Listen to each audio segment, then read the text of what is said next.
Mario Dumont. Une feuille de route impressionnante.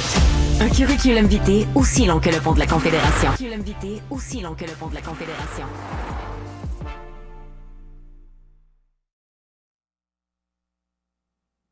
En date d'aujourd'hui, l'enquête est toujours en cours. Et évidemment, il y a des conséquences sur ma vie. C'est bon. C'est OK.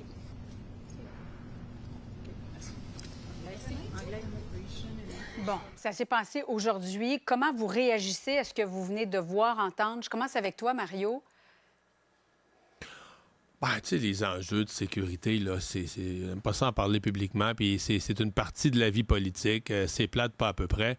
Puis qu'on vire ça de tous les bords. Il y a beaucoup de monde qui vont pas bien présentement. C'est pire que jamais. On a blâmé les réseaux sociaux. Je pense que c'est plus profond que ça aussi.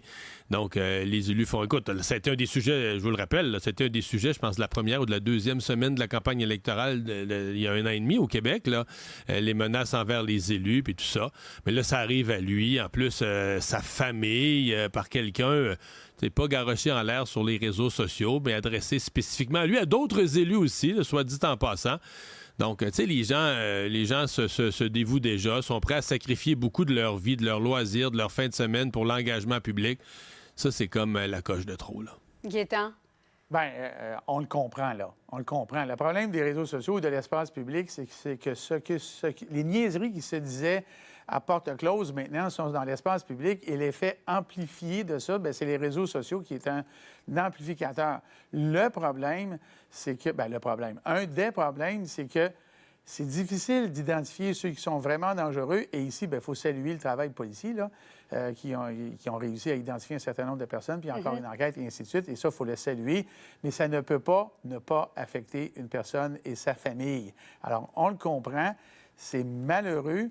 Je ne veux pas dire que ça vient avec la job. C'est pas ça que je veux dire.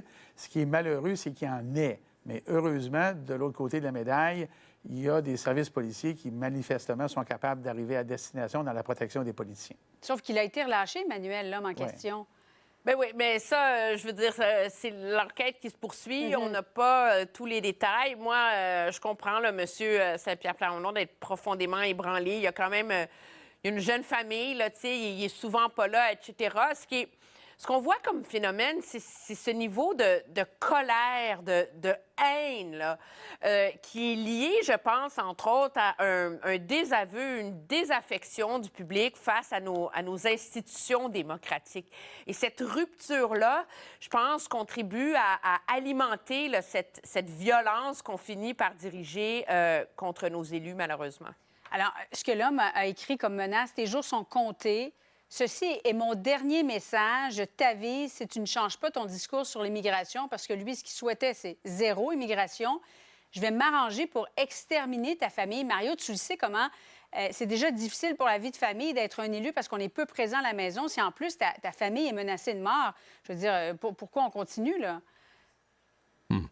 Non, on s'entend que les propos sont inimaginables là, de violence. C'est pour ça que la question que tu posais tout à l'heure, elle est bonne. Là, l'individu a été relâché. Juste rappeler qu'au Québec, on relâche tout le monde. Il y a été un temps où les avocats de la défense attendaient les gens d'un poste de police pour les ressortir après 5 minutes. Maintenant, ils rentrent même plus en dedans. Ça se fait dans le stationnement tellement qu'on sort tout le monde vite. C'est sûr que ça, moi, ça m'inquiète dans ce dossier-ci, là.